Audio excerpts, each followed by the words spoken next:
God bless everyone. I hope everybody's doing good. So, welcome back to Proverbial Insights. And today we're doing chapter 8 of the book of Proverbs. Okay. This chapter is titled The Excellence of Wisdom. And I picked actually 3 verses that really called my attention. And the reason why is because I just feel like they flow together just like the other ones. So, we have verse 17 and then verses 35 and 36. So, it says in verse 17, I love those who love me, and those who seek me diligently will find me. And then in verse 35 and 36, it says, for whoever finds me finds life and obtains favor from the Lord. But he who sins against me wrongs his own soul.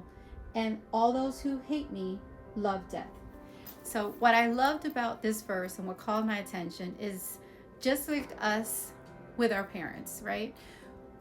And let me put it this way. So when we are asking God for wisdom on a certain situation that we're going through, whether it's guidance for a job, whether it's guidance in a relationship, whether it's guidance on moving, if you're moving to another home or you're buying a home, buying a vehicle, whatever it is, and we're asking God for guidance, then we need to accept that guidance, right? So we're seeking it and we have to be willing to accept it because we're asking in faith. But if we're asking for wisdom and at the same time we're not asking with an earnest desire to know what God has to say, but we're asking it being skeptical of, okay, I'll see what God has to say, but I still want to do it this way. And you're not really open to really accept the wisdom that God has to offer you. So in that sense, that's why I say, like with parents, when you were little, then your parents are constantly telling you, hey, don't do this, but you're going ahead and you do it anyways, or you ask them for some advice and then they're telling you don't do it because it's not going to be good for you. But you're already fixated on, let's say, on a relationship with a boy that you liked or a relationship with a girl that you like, vice versa, whatever your situation is.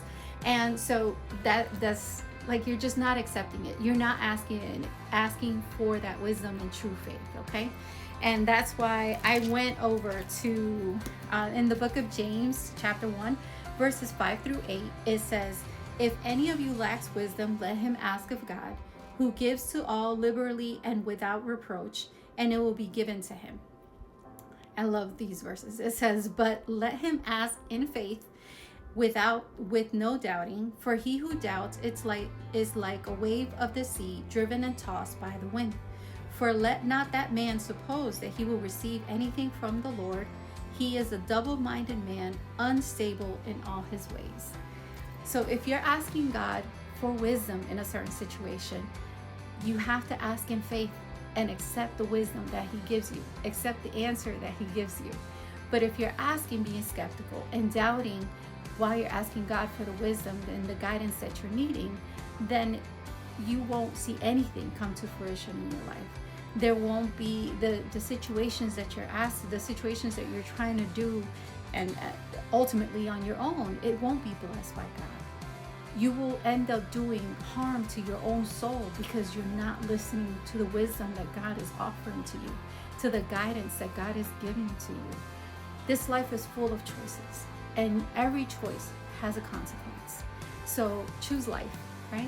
Choose life. God always says, if you have to make a choice, choose life. And choose life so God can bless you. And choosing life meaning you choose wisdom. Choosing wisdom, it's God's wisdom. And he will teach you all things. So seek it diligently, and he'll give it to you liberally. Okay? So God bless everyone. That was it for chapter 8. I'll see you next week for chapter 9. Please give yourselves a moment to be able to read through it.